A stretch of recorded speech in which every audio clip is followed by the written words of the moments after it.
court has ruled to dismiss the government's petition to declare the Communist Party of the Philippines and the New People's Army as terrorists. Hindi dapat pinapalatang terorismo yung mga grupo na nagsasagawa ng rebellion. Lalo pat yung kanilang mga aksyon ay nakaugat doon sa mga matitindi at malalim na panlipunang problema. This is a grave miscarriage of justice. The US, Canada, UK, New Zealand, Singapore, the European Union, all of them declared this is a terrorist organization. And yet in our own country, all of these atrocities were committed in our own country. We're the ones that are saying, that this judge is saying, this is not a terrorist organization. Eh tayo yung biktima dito. From the nation's capital, all sides, all the time, I'm Robbie Alampay. And I'm Gretchen Ho. The big story tonight. The Manila Regional Trial Court has dismissed the proscription case filed by the Justice Department, which seeks to declare the CPP-NPA as terrorists.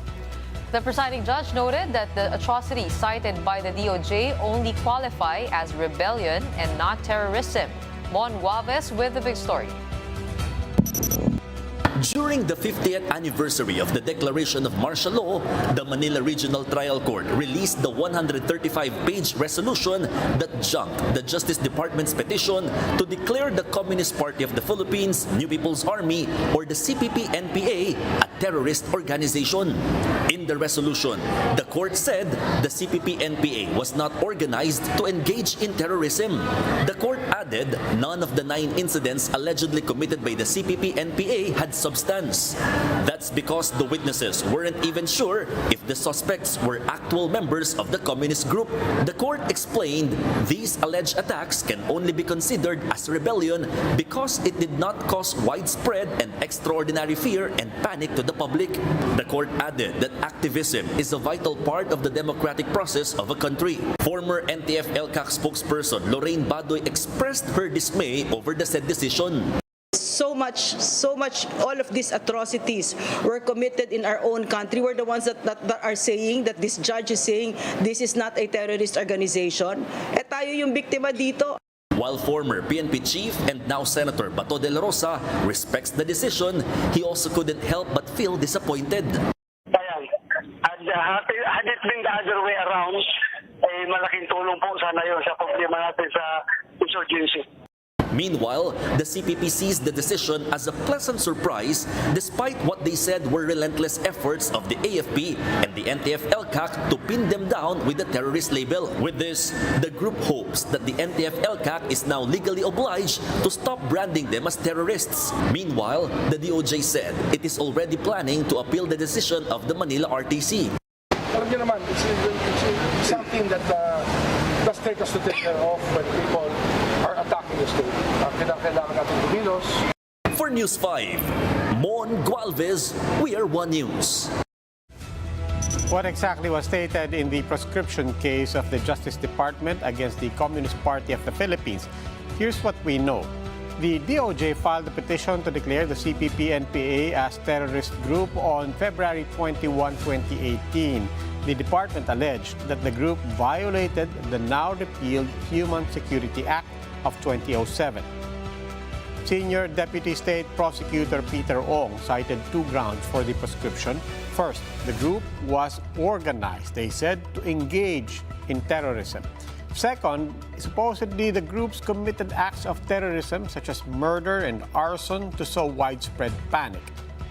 The administration presented several pieces of evidence to support its case. These include books authored by CPP founder Joma Sison, sworn statements from 20 former rebels, and 12 incidents carried out by the NPA in 2017. So there were 12 incidents that we listed in 2017. We started with the ambush of the 4 policemen kasama yung Soko sa Bansalan, Davao del Sur. That was I think March or April 2017. And we ended doon sa attack nila sa mga members ng Philippine Army conducting humanitarian assistance and rehabilitation sa Katubig, Northern Samar. So yun po. Sinama na po namin doon yung kinagagalit ng presidente yung isang attack nila sa police where a 4-month-old Muslim baby girl was killed in Bukidnon. To give us his reaction on the Manila Court's decision, we have with us via Zoom retired Lieutenant General and former NTF LCAC spokesperson Antonio Parlade Jr. Good evening and welcome to the big story, sir. Hi, Robbie. Hi, Gretchen. Good evening. Sir, bago po ang lahat, your reaction to this decision by the Manila RTC? Yeah, first of all, I'm wondering why are we even talking about this issue? Because remember, in your presentation, you mentioned there that this case was filed, this petition was filed in 2018, February, and it's talking about the Human Security Act. For context, I tried to review what the other newspapers are saying. So essentially, they're referring to provisions of Human Security Act of 2007, including their definitions of terrorism, their definitions of organization. Ang layo-layo nito sa definition, and yes, many of the terms in the Human Security Act has been redefined in the Anti-Terror Act. Doon na lang sa terrorism, napakalayo. So yeah, Robbie, why are we even discussing this? So ako, para sa akin, itong issue na ito, itong mga news na ito, ano na lang ito, propaganda na lang ito. The video that you showed of Attorney Ong, ano yun 2018 pa yun, September 2018. So I doubt if you interview Attorney Ong, he's going to give the same inputs on this. Well, in any case, one very clear reason why we're talking about this is whether you call it propaganda or not, the fact is a Manila court did dismiss this petition for prescription for the CPP-NPA. Let's try to dive deeper into some of the things that they said. One of the things they said is, look, this does not take away the avenue for the state to act against these criminal acts. These are criminal acts. Pero sabi nila, you can call it rebellion, but it's not terrorism. What do you think? And why is that? Why is that? Look at this definition, Robbie, sa terrorism. Committed by any person who engages in acts intended to cause death or serious bodily injury and so on. That's the Anti-Terror Act. But if you're going to refer to the Human Security Act, ano bang nakalagay doon? Terrorism, any person who commits any act punishable under any of the following provisions, kasama doon sa binanggit mo, arson and murder even. So napakalayo. And also, there's a qualifier dito sa Human Security Act. It should be committed or thereby sowing a condition of widespread and extraordinary fear and panic among the populace. That's as far as the Human Security Act is concerned. But look at the provisions here, the anti-terror law. May nakalagay dito, when the purpose of such act by purpose of such act is to intimidate the general public or a segment thereof, So, Robbie, if you are terrorized, it doesn't matter kung dito lang, localized lang sa Metro Manila, yung ginawa ng NPA, CPP, but if you are terrorized and you're a Filipino citizen or even a foreigner in our land, ano yun? Babagsak ka dito sa definition na ito ng anti-terror. So this is what I'm saying, Robbie. Yung decision dito, I tried to read the decision nitong judge for context. Napakalayo. She's talking of the Human Security Act. We're talking of the Anti-Terror Act. So, para sa akin, this is moot and academic, and the only purpose of highlighting this dismissal of this petition is really for propaganda. Okay. General, we don't have a lot of time, so let me try to get 2 points that I think was mentioned, and then again, your reaction to it. One is, to your point, supposedly these were things that sowed, that was not necessarily about sowing widespread panic. One of the things that they said was precisely these were, in a way, separate and not necessarily representing a movement. They were saying, for example, that for each one of the 9 cases that were cited, for example, there were respondents, there were accused, there were people already arrested, undergoing trial separately, basically for separate crimes under these different laws. So sabi lang, nananagot naman yung mga yan. But to that point, they said, one, that does not necessarily establish that it was a movement. And secondly, to the point of this, if you were to ponder this under the Anti-Terror Act, which precisely goes to intent, I think the judge was trying to make a distinction between violence and even armed struggle as a means to an end, rather than terror being the be-all, end-all of the Terror Act itself. And thereby, they were saying there is the distinction precisely between rebellion on the one hand, which is a means to an end, and on the other hand, terror, which is basically the violence itself being the main point. Yeah, and I agree with the judge. Remember, terrorism is just a means by these people to achieve political ends. So yun yung sinasabi dito ni Judge. The rebellion is a political act. Yung terrorism ay iba. But no, they're almost the same. Remember, ang strategy ng Communist Party of the Philippines is, yung revolutionary dual tactics. They present themselves as if they're fighting for, legitimate grievances. And they are not, of course, they're not saying that they're well into this, the plans of these NPAs to sow terror and all these violent acts. But it's very, very clear in their documents. They're one and the same, Robbie, Gretchen, they're one and the same. How then do we differentiate activism from terrorism and rebellion and protect the voices in a democracy which are essential? And given the hardship and difficulty in being able to clearly define who are part of the CPP-NPA when it comes to what they wear, uniform, like the absence of evidence to actually say that they are CPP-NPA, how then do we protect the citizens' voices against the government, maybe critical for that are essential in democracy? Gretchen, the law is very clear. The Anti-Terror Act is very clear. Hello? Yung ano nila, the rights, we are, in fact, yung definition of, dissent, these things are protected under the Anti-Terror Act. But I'll give an example, Gretchen, and I'm going to name Panday Sining. Who is Panday Sining? What organization is this? Would you say they are simple activists or what? No. Look at what they're posting in their website. They're teaching their members how to make Molotov bombs. So don't you think that's not illegal? So yun yung sinasabi natin. But if you're looking for definitions and the dividing line between being an activist and then being a terrorist, it's very clear dito sa Anti-Terror Act.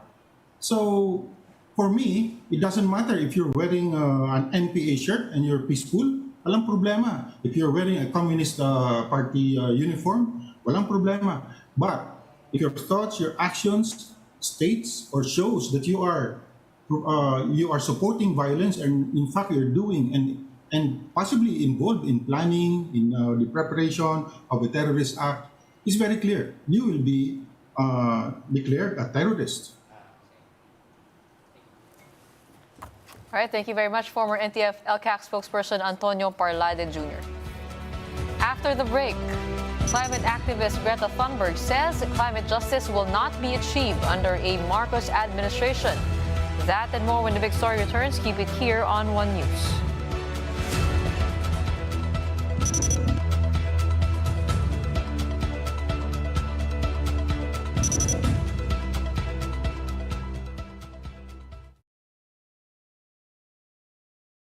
For the war in Ukraine. One human rights group says around 1,200 people were arrested in cities including Moscow and St. Petersburg. In announcing the escalation, Putin also renewed hints of a nuclear threat, vowing to use all means to protect Russia and its people. President Biden is calling on the world to maintain support for Ukraine following Putin's threats and the Kremlin's military escalation. Speaking to the United Nations General Assembly, Biden slammed Russia's actions, saying it has shamelessly violated the core tenets of the UN Charter. Biden says the war aims to extinguish Ukraine's right to exist. This world should see these outrageous acts for what they are. Putin claims he had to act because Russia was threatened. But no one threatened Russia, and no one other than Russia sought conflict. North Korean state media say the government has not sold any weapons or ammunition to Russia and has no plans to do so in the future. Earlier this month, the U.S. State Department said the Kremlin was trying to secure arms from North Korea in a sign that sanctions were leading to severe supply shortages. According to KCNA, North Korean defense officials strongly condemned the U.S. for circulating rumors. Iranian state media say at least 6 people have now been killed in protests across that country over the death of a woman in police custody. 22-year-old Masa Amini had been detained by the so-called morality police for breaking the country's dress code for women. The violence has spread to multiple cities since Saturday when she was buried in western Kurdistan province. Global news 24 hours a day on air and on Bloomberg Quick Take, powered by more than 2,700 journalists and analysts in more than 120 countries. I'm Bonnie Quinn. This is Bloomberg. Greetings to all people of the world. A crime has been committed against Ukraine, and we demand just punishment. The crime was committed against our state borders. The crime was committed against the lives of our people. The crime was committed against the dignity of our women and men. The crime was committed against the values that make you and me a community of the United Nations. And Ukraine demands punishment for trying to steal our territory, punishment for the murders of thousands of people, punishment for tortures and humiliations of women and men, punishment for the catastrophic turbulence.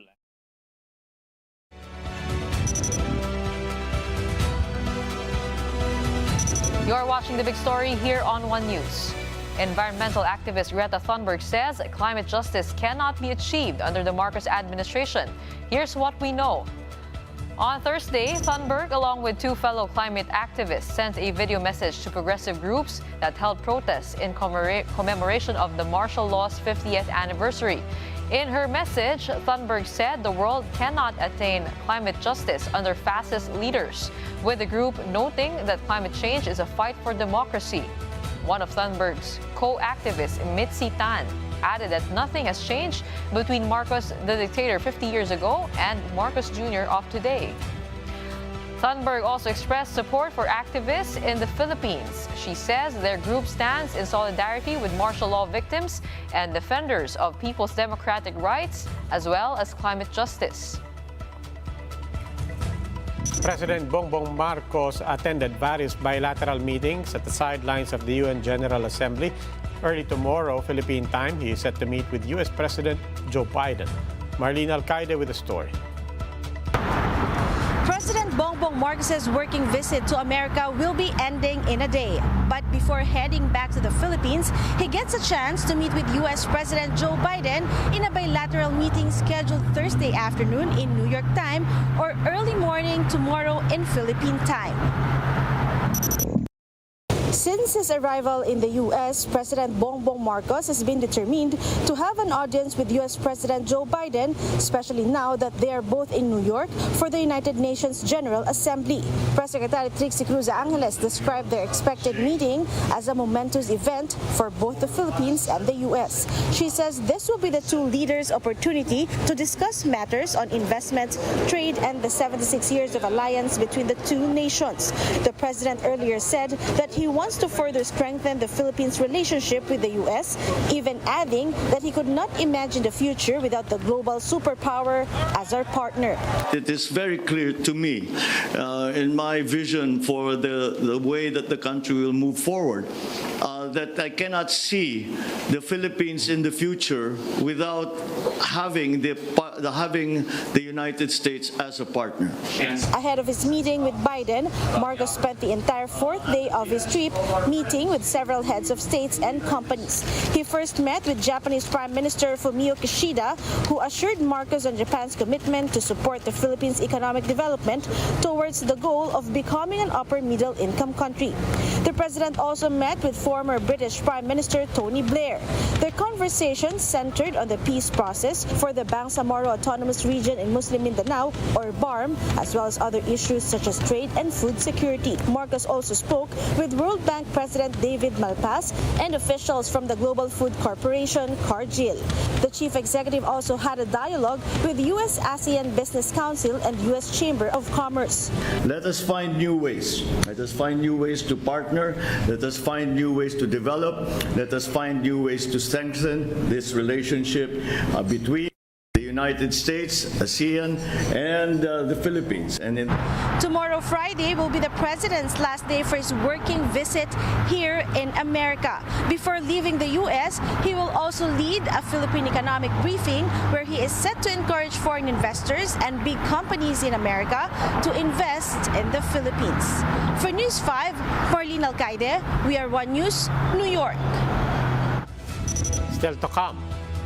The Bay Area Dragons live up to the hype as they open the 2022 PBA Commissioner's Cup. That and more when the big story returns. Keep it here on One News.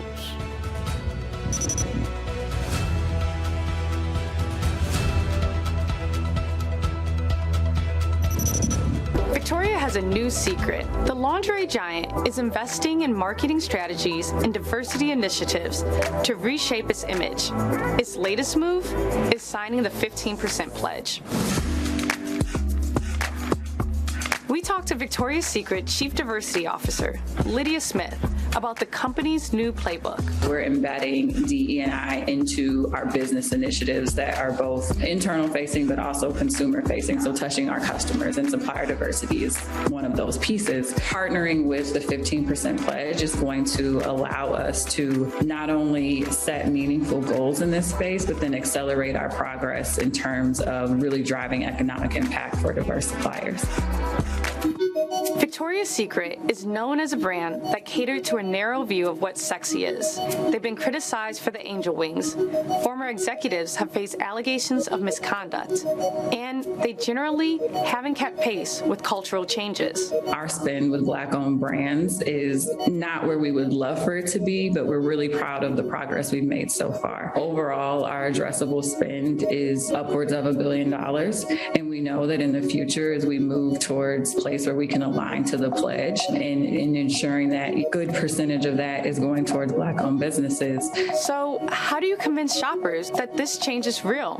We have to make sure that we're always listening and that we're being representative of a diverse group of customers through everything we do, from our founding members of the collective to models to the wear testing and people who we're bringing in to think about our sizing. It really is being intentional about diversity and inclusion as it relates to our full life cycle processes. Davia Timon, who focuses on risk and reputation management for companies, says accountability is key here. The accountability that we're talking about really will have to come from third-party monitors. We have data, we have metrics, we have things like that we never had before in such profusion. And if they're just doing it for pecuniary, monetary reasons, people will sense that and will fall through. Now, my sense is they're doing it pretty right. They are seeming to do it deeply, not just superficially. The way that I know that it's genuine is because people are asking questions and they're listening and wanting the feedback. I see it and I feel it every day, but it does take time. There are so many different dimensions of diversity and women out there. What we design and build today, it's going to be some time before it's out there in the marketplace. But we're listening, and our goal is truly to be reflective of all of our customers, our values, and who we say we are. Victoria's Secret.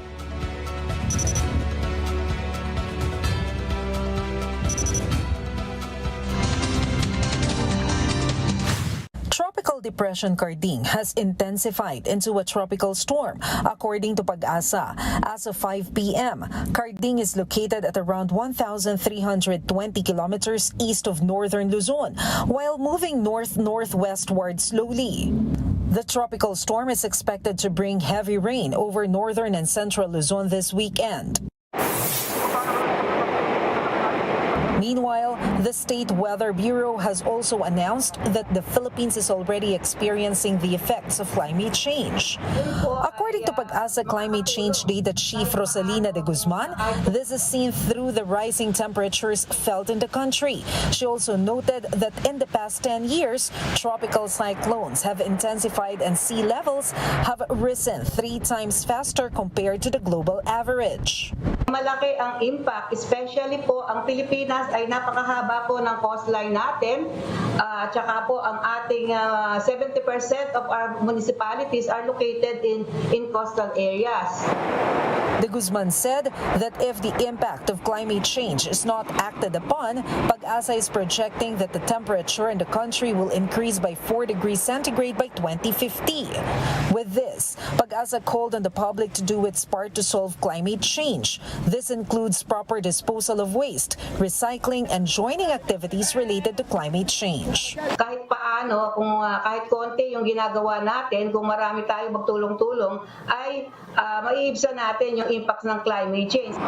For News 5, Maricel Halili, We Are One News.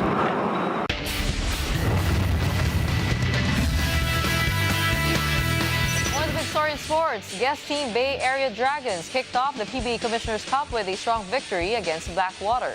Marty Bautista with the details.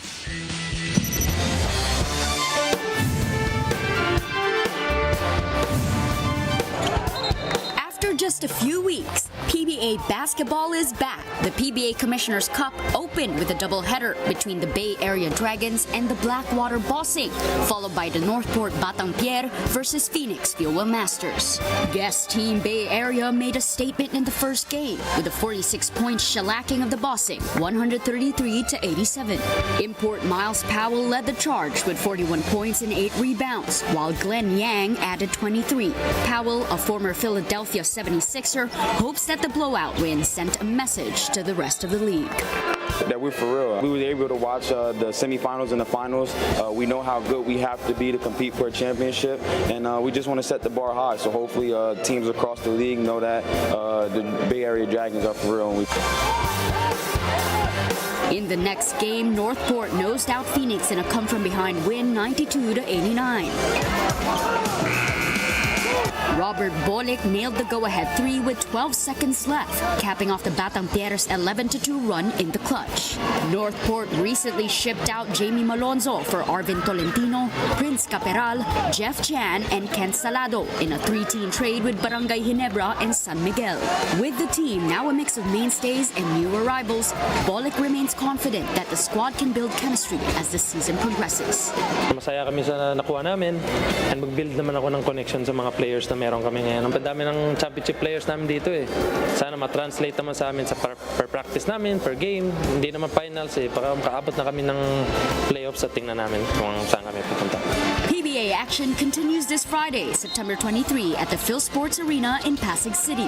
The Alden Ayo coach Converge Fiber Xers will try their new system against the Terra Firma Jip at 3 p.m. While Rain or Shine will play Coach Yang Yao's former team, the NLEX Road Warriors, in the second game. For News 5, Marty Bautista, We Are One News. And that's the big story tonight. For more updates, follow News 5, the Philippine Star, and Business World online. You may also log on to onenews.ph for more analysis. I'm Robbie Alampay. The big story is also available via Signal Play app. Make a free account now at signalplay.com and stream One News anytime, anywhere. I'm Gretchen Ho. Stay safe, Philippines. We are One News, all sides, all the time.